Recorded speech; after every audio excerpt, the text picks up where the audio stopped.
Hi, Jeff. Hi, Serge. How are you? Good, good, thanks. So it's good to see you again, and so we're going to be talking and at the same time paying attention to how we become more present in the conversation. Which is already happening. Yeah, yeah. It comes with a breath for me. hmm I remember, oh, I haven't really been breathing. As soon as something turns, like, oh, come into the present for me, it's all of a sudden this big breath comes all on its own. Like surprising almost. Yeah, yeah. And I would have said I was breathing, but when you said, it comes with the breath, I paid attention and I realized I was not.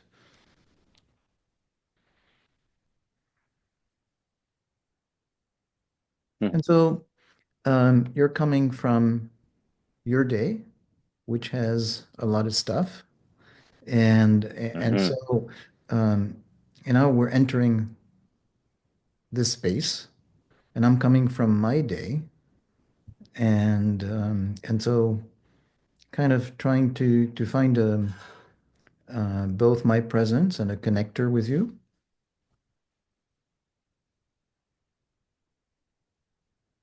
How does that feel for you? So I'm kind of smiling because I'm happy to see you again. Um, and so I feel comfortable because there's a sense of what it's like to talk to you. And so, in some way, I already anticipate a certain sense of comfort, but also adventure in doing it. And how Yeah, is it for you? it's funny. Well, it's not unlike that. It's we've had some hangouts in the past, and I always enjoy your chatting with you because it always moves into an experiential thing, and there's a slowness to your pacing that's very generous, and so it puts me in a state of a place of feeling uh, interested in how it's going to go, but also safe. Um, and I really do feel that one of the things that I like about how you work is I really feel that you really, really are in the moment. Like it's only the latest thing that you get to. Like I really notice how you don't try to get ahead of yourself. Of course, I'm a meditation teacher, so I appreciate that. Um,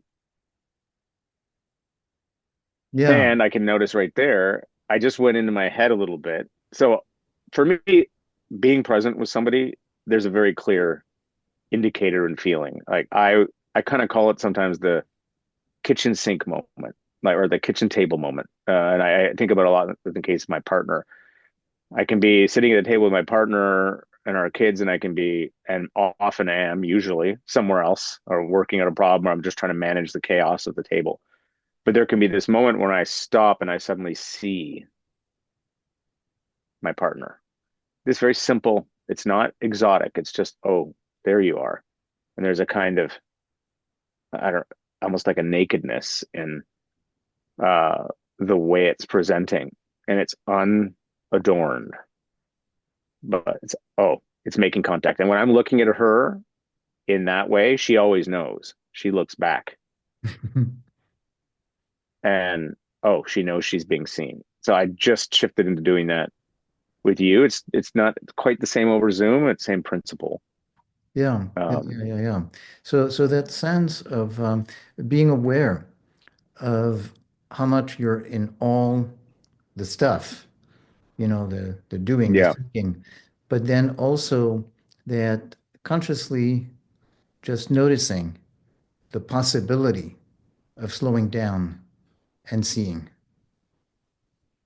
yeah, yeah. Noticing that possibility and then making that, it's like a 1 degree turn because you don't have to go anywhere. It's right here. It's Yeah, just, yeah. yeah. Something else that's coming up. Well, as I'm speaking to you, I'm noticing uh, this activation here in my shoulder. hmm And this is this is an activation that um, is very familiar to me. It's an old activation, and it's partly, I think, sometimes it comes when I eat something like something very sugary, creates inflammation. It's from an old injury, starts to kind of throb and ache. But it's the same place that wakes up when I am experiencing challenge. When I go into, what do you want to call it, old trauma or some challenging thing, that area wakes up. And the reason it woke up now is because I started thinking about a um the fact I just come out of a few days of very intense challenge with my family where Hmm. that was very activated. And so just the thought of that brought that up. And there was a point I wanted to make around that that may be germane to our exploration that I could do right now. And that was something around I'm always, despite this modeling of being present and making contact, I'm always amazed at the power of the mind to not see what's right in front of them. And I could do this being in contact with you. I could have done this 3 days ago, and I could have done it with my partner and probably did here and there. But there was an underlying story because of I was in a sort of darker mood of things are a problem.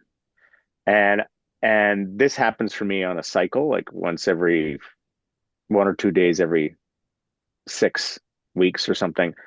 And I'm always surprised by it. I'm Hmm. always taken in by it. Despite the fact that I make a living as a meditation teacher and a mindfulness teacher, I always am taken in by it. And I don't realize the past few days I've been seeing everything from that perspective. It really feels so true and convincing. And it's true and convincing in a slightly different, novel way every time. That's what gets me. Yeah. Yeah. And then and it activates all the physical pain. It's all that happening in once. And I've been reflecting on that today, how, because I came out of it yesterday, how all powerful it was. And so here we are connecting in the moment. Could I have done that with that happening?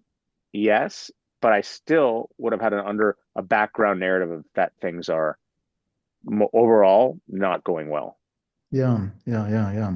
So, my heart melts as I listen to you because what I love is how you start always from the reality of where you are and embracing the imperfection, which is the exact opposite of the kind of mindfulness teacher who, essentially takes pains to show how they're beyond all of these things or how Yeah. figured out ways to deal with them. And so, when you describe this, it's an invitation for me to recognize in a loving way the very similar imperfections that I have, or the way that I can go into a cycle, as you describe, and in a way be moved in a way that's very different from everything that I describe as what it's like to be mindful and the many ways I know to come back to it, but how it just kind of in a way has a will of its own. And there is some degree in which, there's a way of writing it, a way of controlling it, but a way in which we're kind of carried by the wave. And Yes. so it feels really wonderful to have that front and center.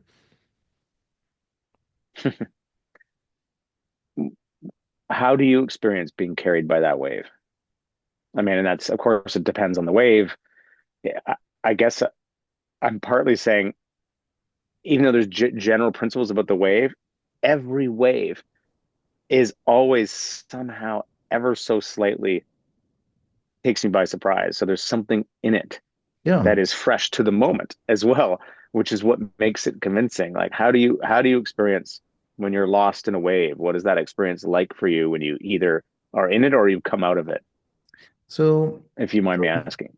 so, um, You gave a very nice description of coming out of it that I really resonate with, and maybe I'm gonna just, but maybe how I'm in it.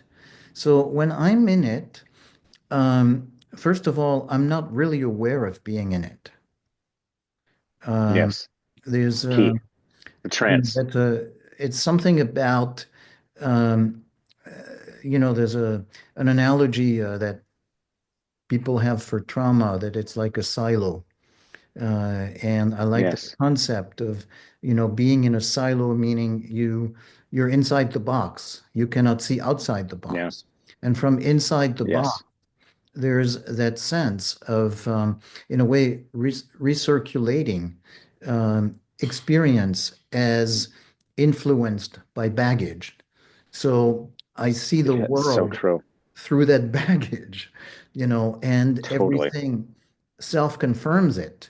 And so there's experience of being alone with it, and the experience of, in a way, everything bouncing off confirmation of that state. Yes. And Wow. That makes me, well, I just that I love. So I'm feeling very excited because I think you're putting a finger on something that's so important that maybe it isn't talked about enough.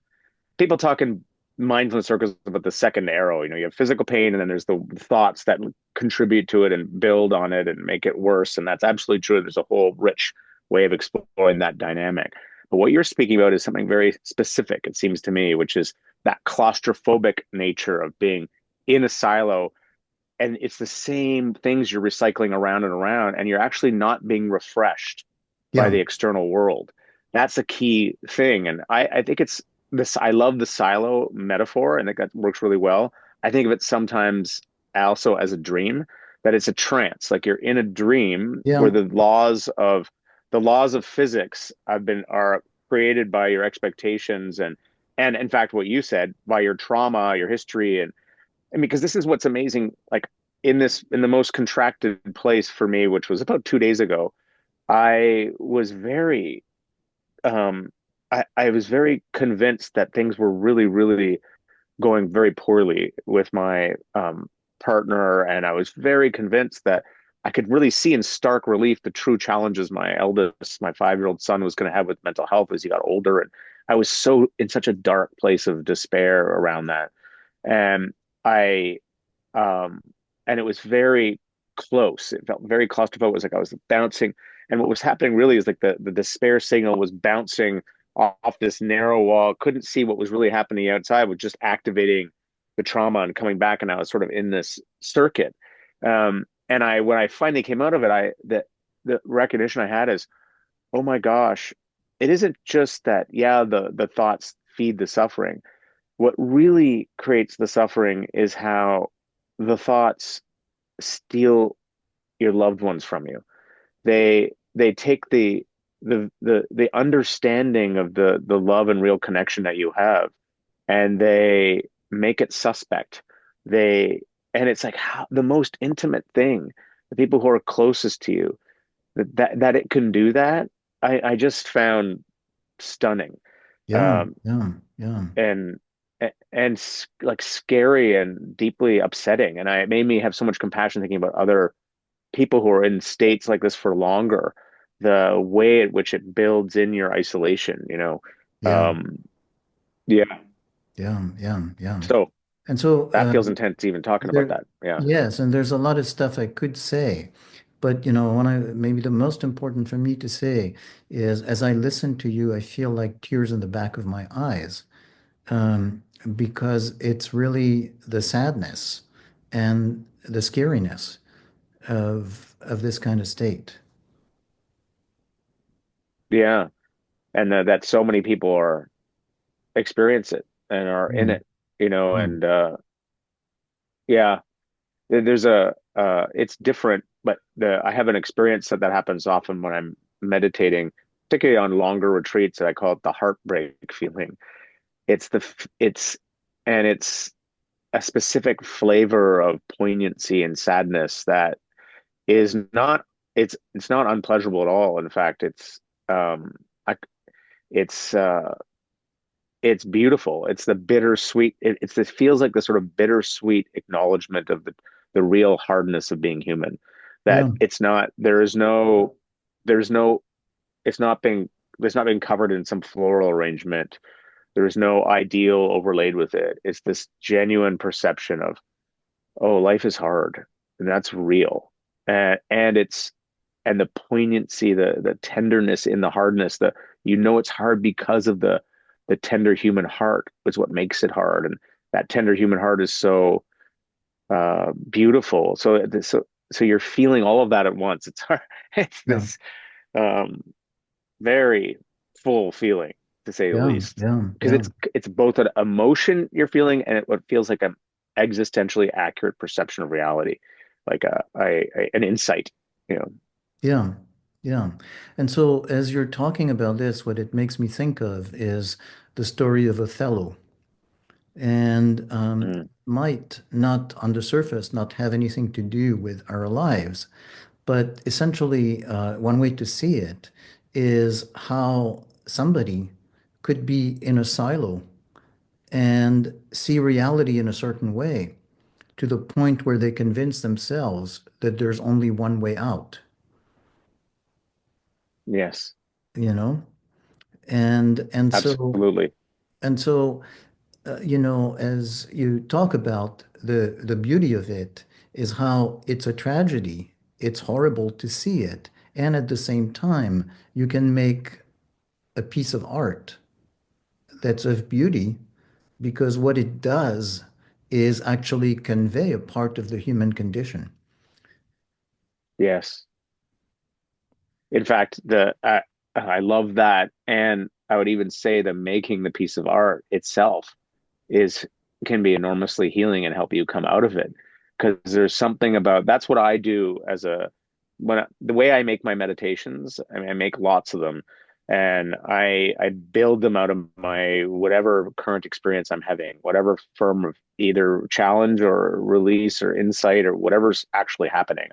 I try to make a snapshot of the realness of what's going on, and then turn it into a kind of offering.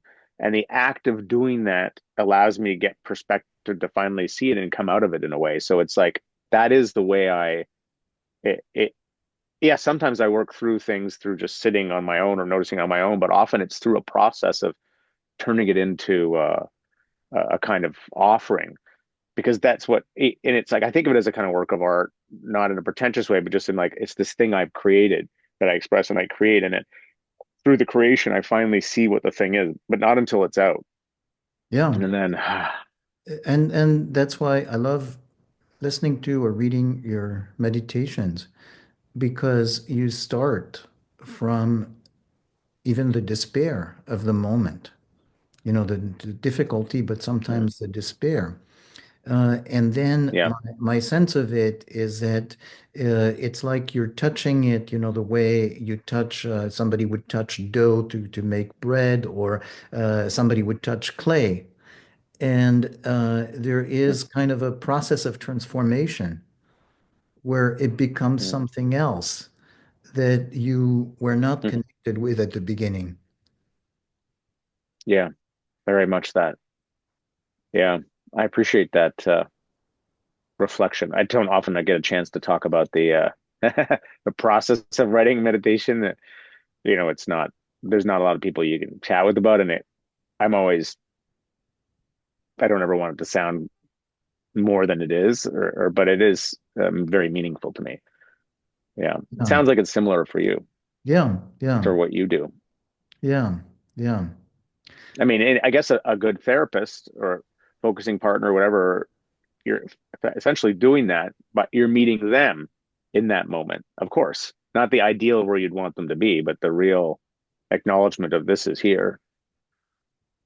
Let's breathe with this, speaking to that, letting it be okay that it's here, which is the beginning of the kind of co-regulation. And then yeah, you move together somewhere.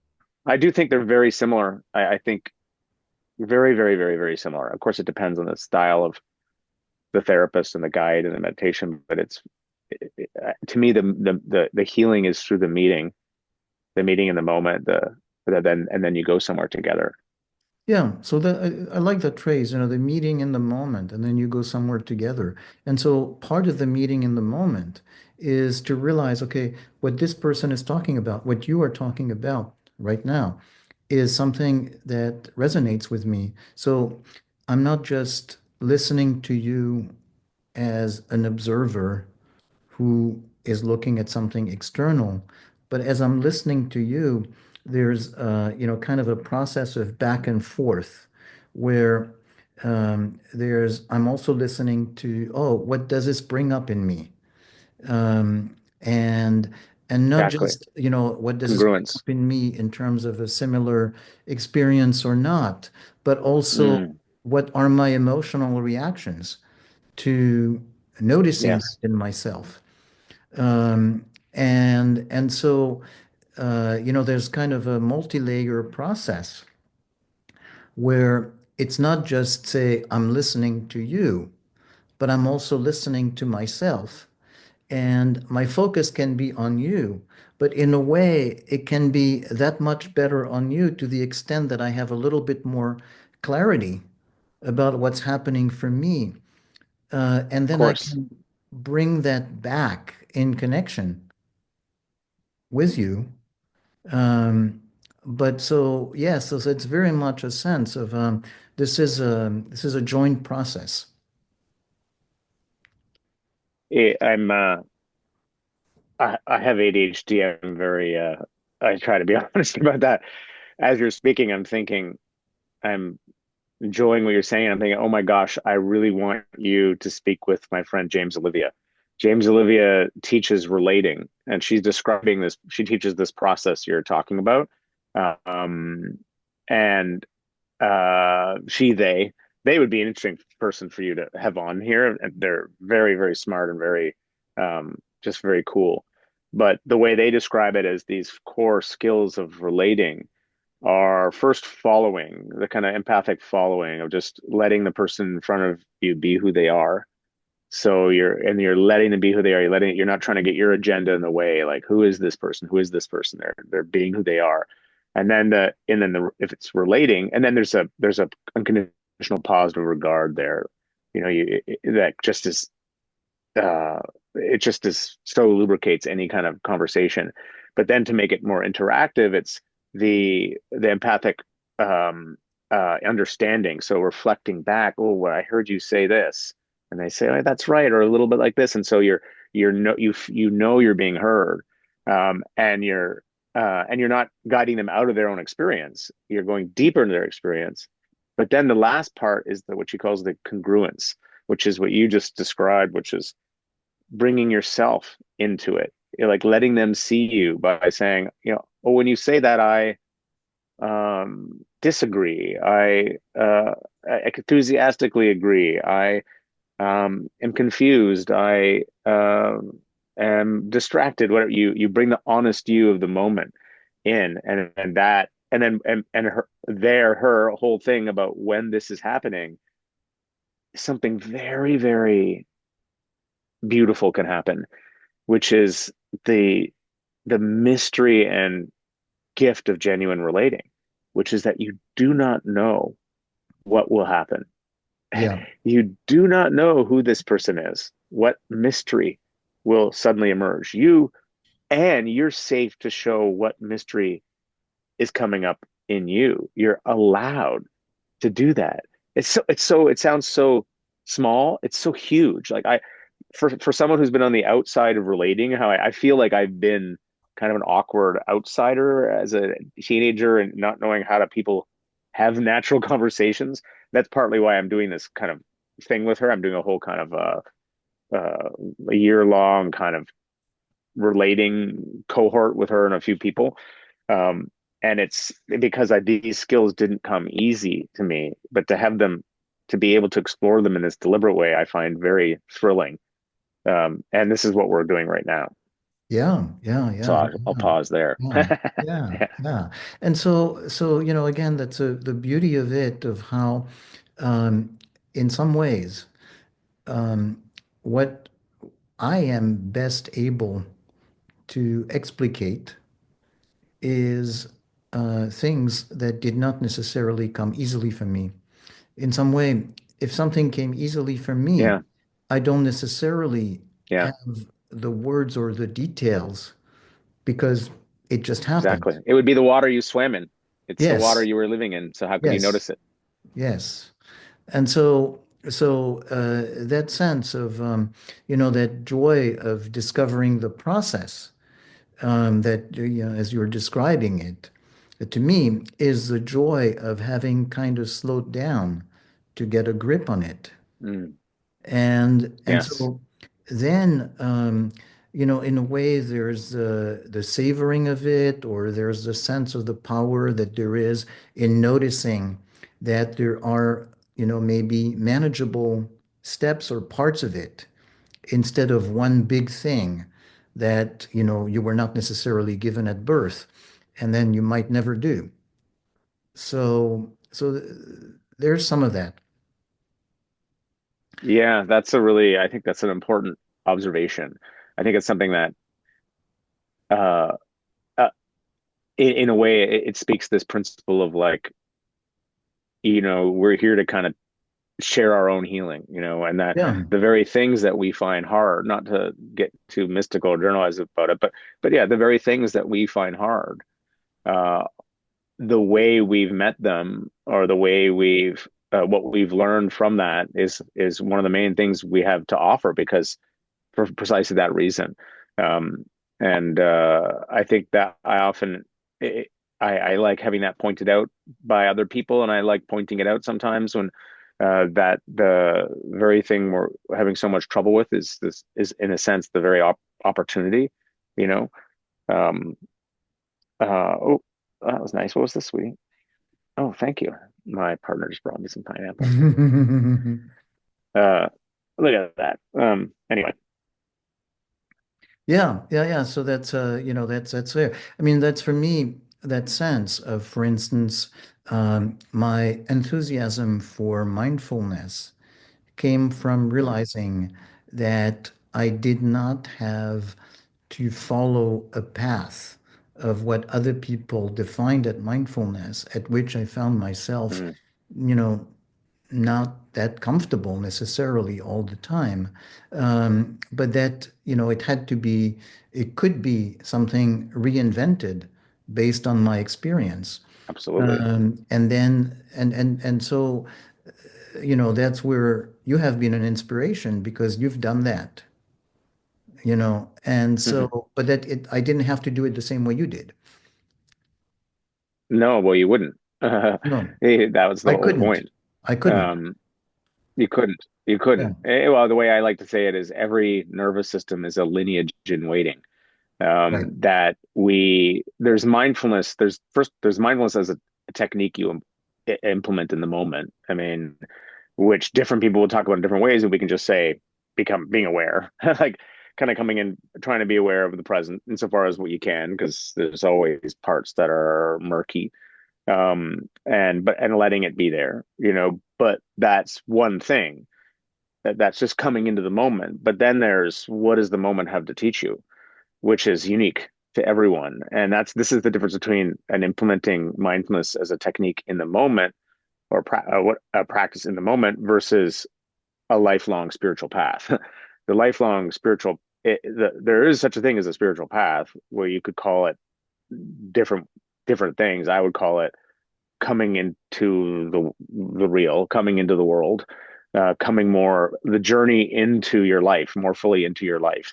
Um, for me, that involves connecting to myself, but also outside of myself, to what's larger than myself, and so that I'm living in relationship with um, others, myself, the world, and that there's a dynamism and aliveness and mystery to that, and a fulfilling quality to the way it's continually regenerating itself that everyone can come into in everyone that a movement is there for everyone should they want to explore it, and many do, and consciously or unconsciously, but it always looks different. And even in, like, I had a teacher once in Buddhism, he used to say stream entry then mystery. Stream entry was this sought after experience in sort of insight meditators where you are working really hard in the progress of insight and you're doing your your insight meditation, mindfulness practice in days and weeks and months and years on end. And then you can have this stream entry moment. And there's ways in which it's described. And the phenomenology is fascinating because there's a lot of overlap. But what it is it's using your senses to have a clear perception of what's outside the senses. That's the Vipassana way. It's different than a non-dual way, different than a God way. And then having had that, there's a sense of, oh my gosh, like consciousness got interrupted. This reset back into the moment in a very profound way that changes you forever after. And it does. And that there's a very prescribed then map of like, and then you're gonna know these stages and these stages and this. But this one teacher I liked, he said, no, no, no, it's stream entry and mystery. After that, who knows? I would say before that, who knows? It's like you don't even have to have a, but it's all who Yeah. knows, you know. Yeah, yeah, yeah. Um, But so but so I liked, what the one thing I'd say is, can you pay attention to your what your moment is showing you? That's yeah, the main yeah. thing. But so when you talk about mystery, and it brings me back to what we were talking about a few moments ago. And you were talking about conversation and and what Mm, happens, and you're talking mhm. about the disclosing and the saying. But the when you mention at the very end something about mystery, it brings me back to that in some way, Yeah. in any conversation like what's happening right now, it's not so much that, say, there is the possibility of disclosing or speaking truth, or but that in fact there's always a choice. There's so much more Mm. to be said than can be said at any given moment. Oh my gosh, that is absolutely true. And so, It's so you know, true. so That's so deep what you're saying. yeah. Yeah, because sorry, I want to interrupt you. I'm excited because I had a very vivid image when you No, were no, saying go that of ahead. Go with something. your image. Go Uh, with your image. well, the image is just vast mystery, Yeah. the infinitum of possible datum, but the thing you chose to say, or even honestly, the thing you choose to notice. That's the human condition. Every moment we're living in that iceberg at that tip, but we forget because we get into that trance, into that narrow, into that wave, into that silo, whatever it is. But at any moment, the infinitum of possibility of what could be said or thought or where attention could go. But there is only ever one thing that is. So this is very quantum, right? Each moment collapses. The moment is constantly being collapsed by what happened, Yeah. by Yeah, yeah, yeah. your So interaction with what I like happened. that. I like the You know, gesture and the phrase. The moment it constantly being collapsed by what happened. So there's that enormous possibility. And you don't see that possibility when you're in a silo. But the less you're in the no, silo, the more you're aware of yes, what it could mean. You're also aware yes, not just of what you could say, but the variety of ways of even one word, yes, the meanings it could have, or how it could be yes, received, or how it could resonate. So yes, there's that chance yes, that, like being yes, present is yes, constantly choosing and eliminating and going. yes. And so And do you know? go ahead. And do you notice your body language when you're describing that is Yeah. very joyful? Yeah. This is a description of the joyful state of this is the laughing, giggling yogi.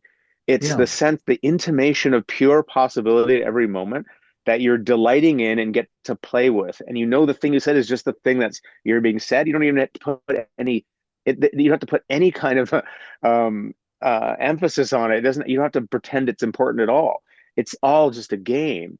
Not to say that life isn't important and serious and sacred, of course, all those things, but do you see how liberating that is? When you Well, know at every moment, these I are all the I want possibilities. to say in some way, the extent Mm, to which it's liberating is also the extent to which mm, the other side of liberating is the mm. fear and the pressure about the Yes, responsibility of choosing something at a given moment. And so absolutely. it's like on the one Mm, hand, mm. there's that pressure which can be paralyzing. And on the other hand, Yeah, that sense of, and in some way, throwing caution to the wind and being carried yeah, by by the movement, yes, by the inspiration that yes. goes on.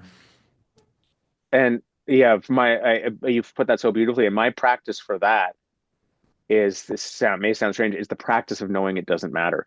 It's the practice of knowing that you make your path by walking. That I mean, I had to figure out at a certain point in my life where I was so paralyzed and in so much agony about making the right decision. I had to kind of come to my own understanding that it doesn't actually matter because one decision out, you're already in a world of new possibilities. You see, you think oh, I have to make this choice. It has to be the right choice. And you imagine a stream of possibilities of where it will go when you make that choice. It almost never happens that way. It's more like you make one step and then you're a little bit ahead and then you see a slightly different view around the corner.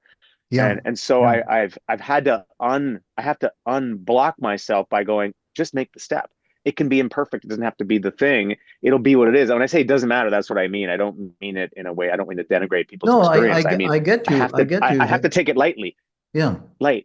You have to be light footed. I call it being the light on your feet. And Yeah. just be light. It's like, okay. But of course, it's so hard to do when you're in that first of all, when you're in one of those narrow tunnels, and then also, when you have a magnitude of enormous seeming choice in front of you, because the Yeah. mind says, "Oh, you have to get this right." The mind is what makes that monolith, that juggernaut, that Leviathan bearing down on you like some kind Yeah. of spaceship, um, But so which actually, is it's interesting because the body language you have when you describe this is, you know, you have your hands raised and looking up, and that sense of, oh, this big, enormous glob, the Leviathan coming down on you. And so you're small, you're going to be pulverized, just do. And the body language of moving moment by moment is okay. So where do I go now? Left, right, forward, backward, whatever, just whatever feels right at the moment. yeah, And then something opens up afterwards. So that sense of, just like horses who wear blinders so that they're not scared. And, yeah, kind of staying in that mode. totally. Yeah, I would say it's almost I like that. I would put this as what this is how do I put it? It's a kind of looking at your own intuitions, but not even looking like analyzing them. It's just like getting to a point where kind of a buoyant trust in subtle somatic impulses that are coming up. It's almost like, I don't know, you heard about muscle testing, it's like this sort of new agey healing thing when people muscle test. I think it's fascinating. It's almost like you can do your own in the process of moving through life. You can let your body be the kind of spontaneous muscle testing as you decide in each moment how to respond or how to do, because there is an impulse. It's like a golden thread of that has to do with coming into the moment and without over analyzing it, like being in the moment and then just trusting this line as the way through. Yeah, yeah, I yeah. think that's the practice. I mean, I say this as someone who falls off that so often and falls out of that, but I fall into it too. So I know the contrast of being in and then being out. Yes, and I also relate with the difficulty of always or often doing it, but the way I conceptualize it when doing it is it's not something that's just simple, and sometimes it feels very simple, Yeah.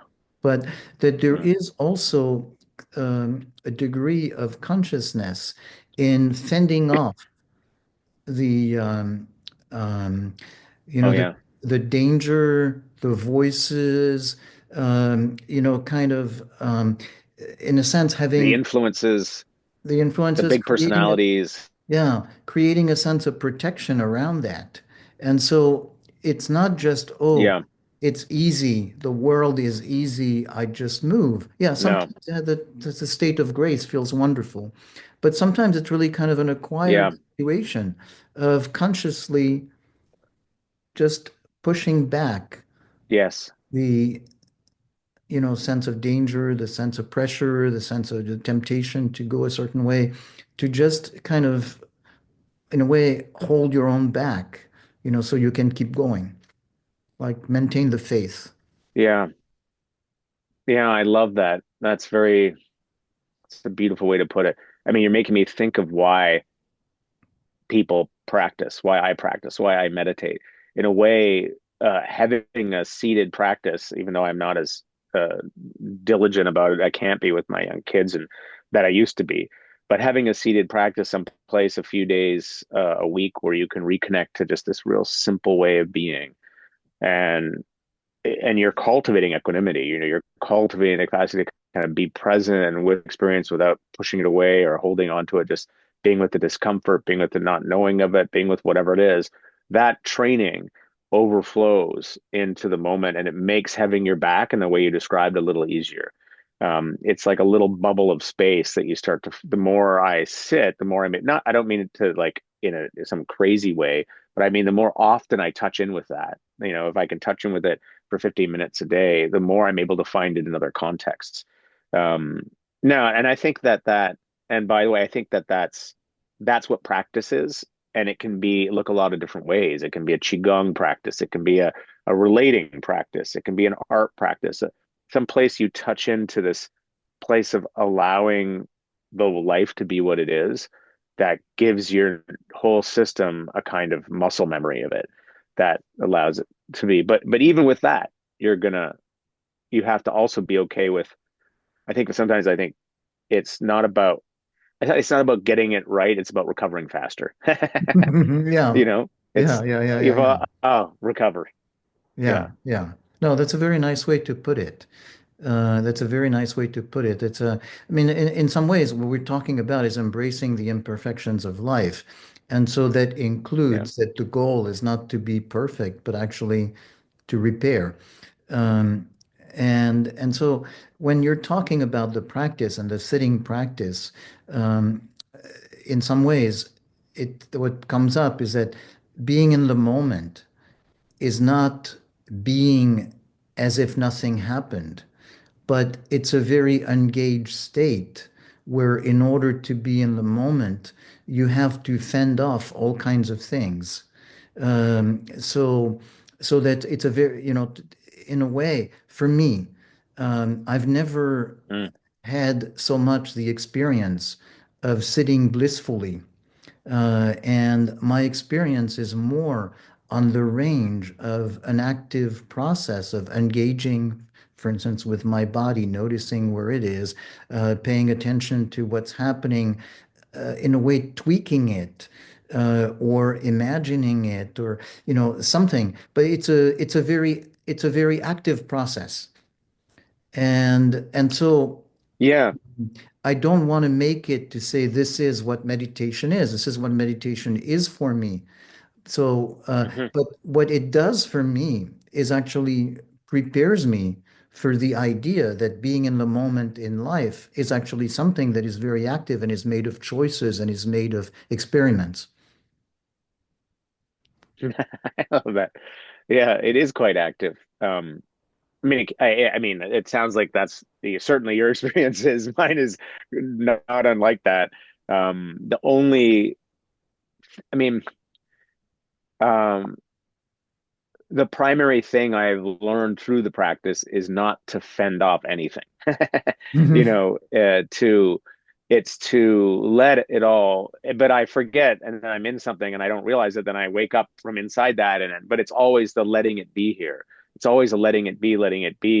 But then it's the active part is forgetting often your thing, you wake up from it and there's this active resetting.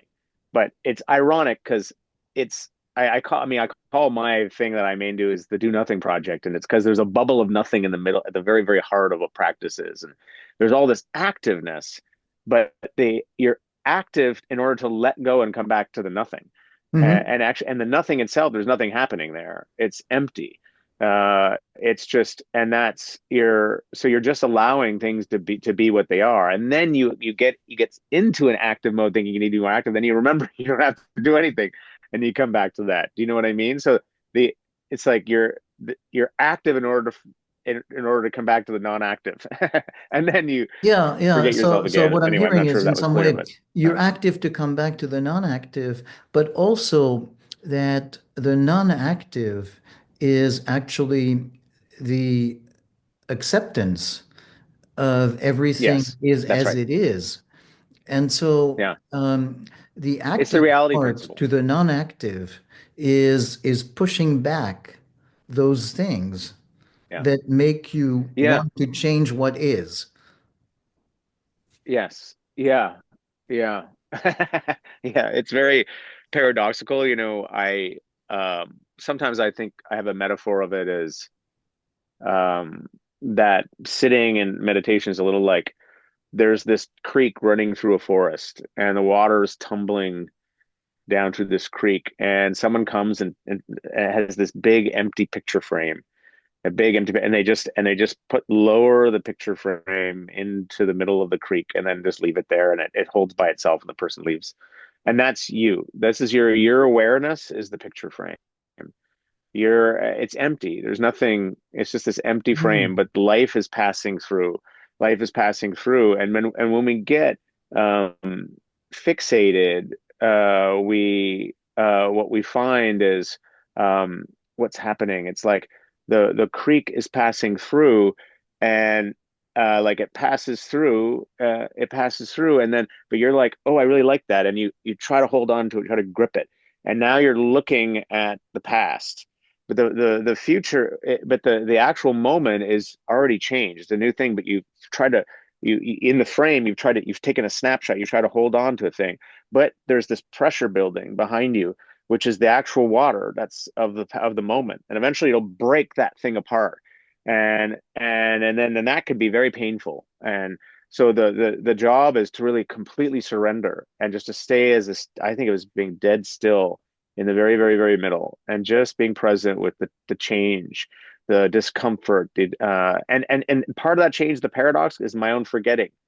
my coming back, my contraction into the smallest selfish little unhappy ball, my this disillusion into something larger, and this undulating, but it's all this flowing current, and all I have to do is just I don't give myself any job other than just to just can I, Yeah. in the most delicate possible way, stay right here in the middle of all of it, and then forgive myself when I forget.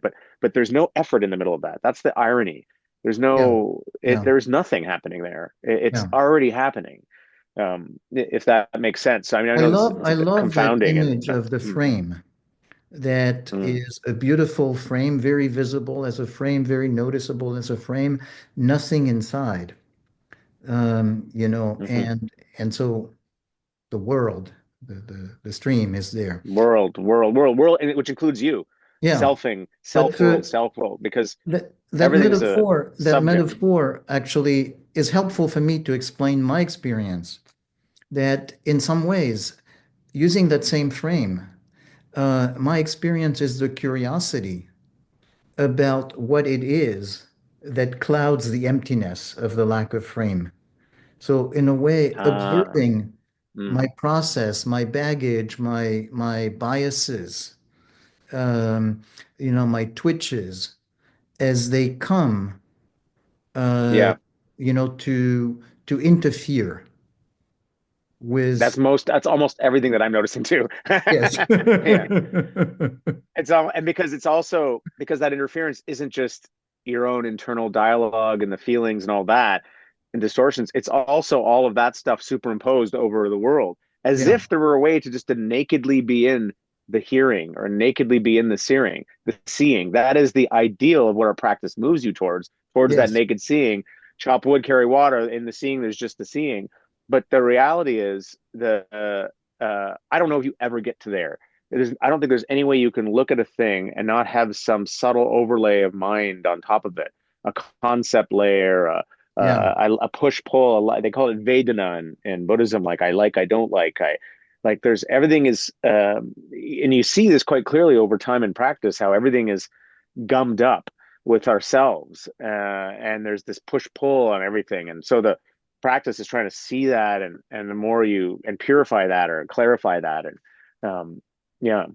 But whether you ever get there, I sometimes my metaphor of thinking about that is you can always half the distance to zero, but never quite get there. I can go from Right. 100 to Right. 50 Right. and 50 to 25 and 25 to 12 and a half and 12 and a half to 6 point 25, whatever. It's like you'll never get to zero. You're But you only never you just never get, yes, yes, you never get to the end. And so yes, I that that's but that's a very nice metaphor for the process that I as I experience it. Yeah. So wow, what so a delight maybe to hang out with you. as we're coming to that, maybe that image of that frame, that empty frame, is this a good way to end, or is there something else you might want to say that comes up for you? That feels like a good place to end. I've kind of put myself into that spot a little bit, and just appreciation.